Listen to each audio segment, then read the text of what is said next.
वर्धा जिल्हा रुग्णालयात रुग्णांची लूट सुरू आहे का असा प्रश्न उपस्थित होतोय। कारण रुग्णालयामध्ये सिटी स्कॅनसाठी 3000 रुपये घेतल्याचा आरोप एका रुग्णाने केलाय। सिटी स्कॅन सुविधा देणारी एजन्सी आणि आरोग्य विभाग यांच्यात रुग्णांना मोफत सुविधा देण्याचा करार झालाय। असं असताना रुग्णाकडून 3000 रुपये कशासाठी असा सवाल आता उपस्थित केला जातोय।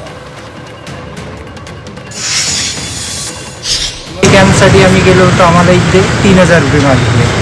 3000 रुपये मागितले तर त्याची रिसिप्ट आम्हाला काही दिली नाही आणि रिसिप्ट मागितली तर ते म्हणत होते की आम्ही उद्या देऊ तुम्हाला रिसिप्ट आणि सॉफ्टवेअरचं खराब आहे असं म्हणून आम्हाला टाळलं त्यांनी।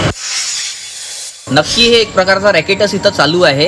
हे लोक म्हणत आहे का बाहेरून दुसऱ्या हॉस्पिटलमधून एखादा पेशंट आला तर आम्ही 3000 रुपये त्यांच्याकडून घेतो, ते आमच्या हॉस्पिटलचा पेशंट नाही आहे। अरे एखाद्याला दुखापत झाली, अपघात झाला तर त्याच्या लगेच जो हॉस्पिटल आहे तिथंच त्याला तिथले लोक जो आहे उचलून नेणार आणि त्यानंतर त्याला मोठ्या ट्रीटमेंटची आवश्यकता आहे तर सिव्हिल हॉस्पिटलमध्येच तिथले डॉक्टर साहजिक आहे का जाण्याचा सल्ला देणार। पण इथं 3-3000 जो घेऊन लूटमारीचा प्रकार करत आहे, याच्यात 100% इथले सिव्हिल सर्जनचं कमिशन आहे आणि आरोग्य मंत्र्यापर्यंत हे कमिशन पोहोचवा लागते असे इथले कर्मचारी अरेरावी करून सांगून राहिले।